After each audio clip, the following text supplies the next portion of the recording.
Fisher. Senator Rounds will take the chair for a few moments. Senator Shaheen, you are recognized. Thank you, Mr. Chairman, and congratulations, General Mahoney. Thank you for taking time to talk with me last week. I appreciated our conversation.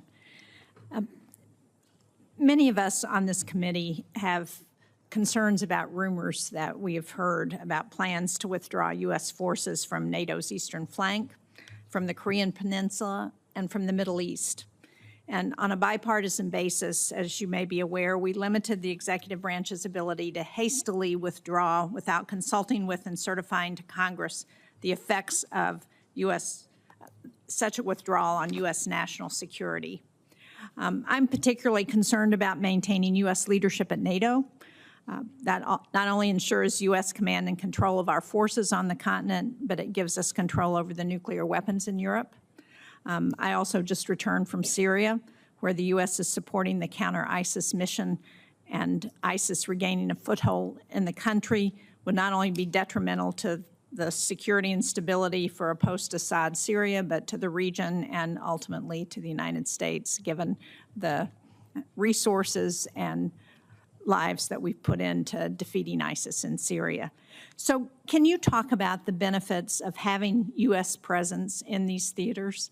And if confirmed, do you commit to being transparent to Congress about what the plans are with respect to decisions about these theaters? Senator, I think our presence is critical. I think striking a balance with our allies and partners, not only in capability but in capacity, is extremely important, and I commit to sharing as much information as I can with you and with the committee and others. And do you have any sense of whether there are currently plans to withdraw from any of those theaters? Senator, I have no knowledge of the policy that would drive that. Thank you. Last week, we also discussed the Portsmouth Naval Shipyard, which has been having real challenges in hiring new workers due to delays at the Pentagon, but mostly from the Office of Personnel Management, and the impact that these policies will have long-term over our Navy's ability to ensure that our nuclear submarines are ready and operating. The shipyard normally needs to hire about 550 workers a year to keep up with the demand for submarine maintenance. Because of the delays in hiring, next year they're going to need to hire 700 people. That means more time spent on training, less time available for maintenance and operations. That leads to delays. So can I get a commitment from you, General, that you'll help us to maintain stability and predictability in the hiring process at our public shipyards to avoid these kinds of delays? Ma'am, extremely important subject, and if confirmed, you have my commitment. Thank you very much. I know it's something that the Secretary of the Navy has also been concerned about, and I've raised it with Secretary Hegseth at a hearing as well.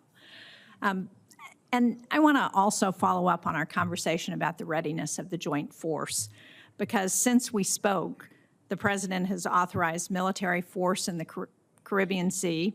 As I'm sure you know from your current position, when the 2 Iwo Jima Amphibious Readiness Group left for its deployment to the Caribbean, the Navy's amphibious fleet was at a 41% readiness rate.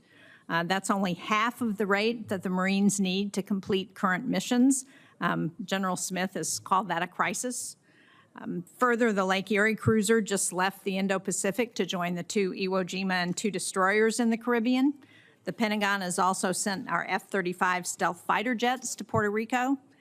We've seen the National Guard sent to Washington and active duty Marines sent to Los Angeles in the middle of training for a planned deployment. So the resources are being diverted from deterring the PRC in the Indo-Pacific and maintaining assets needed to respond to crises in other parts of the world.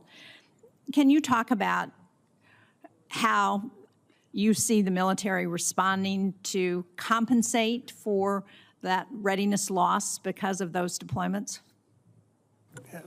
Ma'am, any deployment that we go on, any mission that we go on will incur some cost in readiness if you're not training to all of your core mission essential tasks. So it's incumbent first to assess the risk. There's risk in not training to a certain task. There's risk over time if you continue not to train to it. And we make those assessments in every deployment that we make. So lately, we're doing the same thing. 2 techniques that we use, and I've used as a commander. We have in situ training to make a training plan to mitigate against the training that we're losing, and we have a rotational plan that we used on the border and we've used in other places. I used it in combat to bring people off the line to train to other mission essential tasks and then put them back in, which has been fairly effective. Thank you. Thank you, Mr. Chairman. Thank you, Senator.